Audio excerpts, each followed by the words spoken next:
Hey, my name's Ashley, and I just wanted to talk to you today about how to take an accurate blood pressure. Have you ever had your blood pressure taken or taken someone else's blood pressure and wondered if it was accurate? Well, today we're going to be talking about how to get the most accurate pressure possible. So, taking a blood pressure may seem simple, but accuracy is key. You want to make sure that you're paying attention to the details, you have proper technique, and also you want to make sure that you are understanding what you're doing while you're doing it. So step one of taking an accurate blood pressure would be proper patient positioning. You want to make sure that you're checking your patient's position, that your patient is sitting upright with their legs down and their feet flat on the floor. Make sure their legs are uncrossed and their arm is at heart level, resting out in front of them with their palm up. The American Heart Association actually says that your patient should be resting for 5 minutes before you take a pressure, and that is to make sure that you get the most accurate pressure. You need to make sure that your patient is not talking, not moving, and that they are completely relaxed for at least 5 minutes before you take their pressure.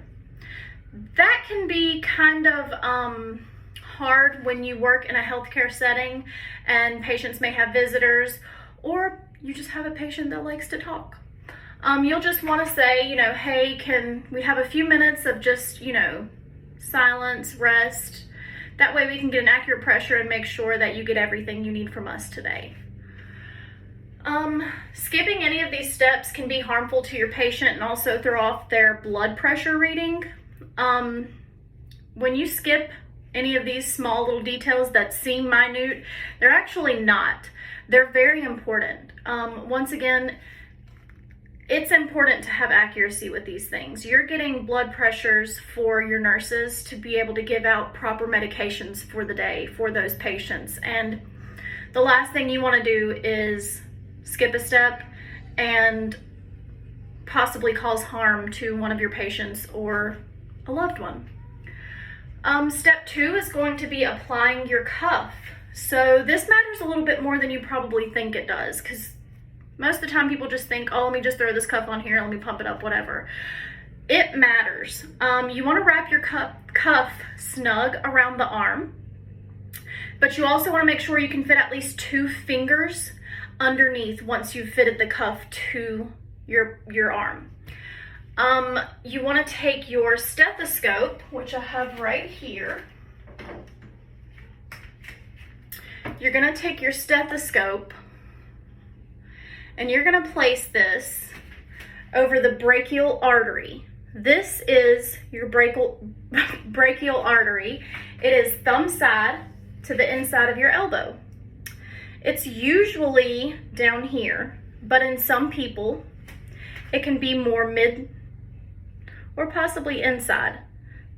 So when you're feeling for a brachial artery, you're just feeling for that little thump in the arm. And once you find that, you want to place the diaphragm of your stethoscope over that brachial artery, just like so. And you'll want to make sure that in your equipment, none of your tubes are twisted, because that can also cause an inaccurate pressure. So you're going to want to inflate your cuff. You're going to pump your cuff up to no more than 160 to 180. Once you've pumped it up to 160 to 180, you'll want to slowly release the air, and you're going to listen to this brachial artery here. The first thump you hear out of that brachial artery is going to be your systolic pressure. Your systolic pressure is the top number of your blood pressure.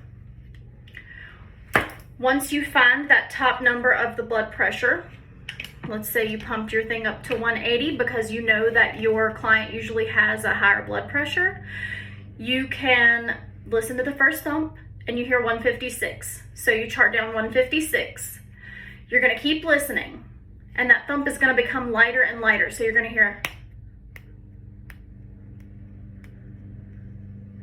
Once you can't hear that thump anymore, that very last thump you heard, that is your diastolic pressure. That is your bottom number of your blood pressure. And let's say you hear 92. So you have a blood pressure of 156 over 92. 156 is your systolic. 92 is your diastolic pressure. You're going to chart those numbers down because you want to be able to pass them along or keep them for your records. And accuracy, once again, is everything. You do not want to rush. You do not want any distractions because it can cause a wrong reading. And if you're doing this in a healthcare setting and you have a wrong reading, it can be detrimental to your patient's health.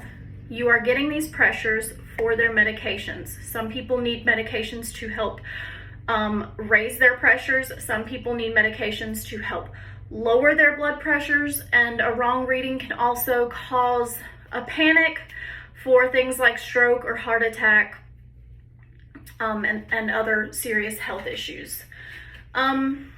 So now that you've learned how to take an accurate blood pressure, you know that first, your patient's position needs to be sitting upright, their feet down, flat on the floor, legs uncrossed, arm up, out with palm up.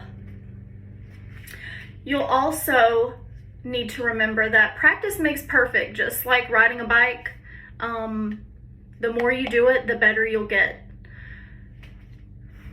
And next time you're holding that blood pressure cuff in your hand to take a patient's pressure or a family member's pressure or even your own, you can have more confidence knowing that now you know how to properly take a blood pressure.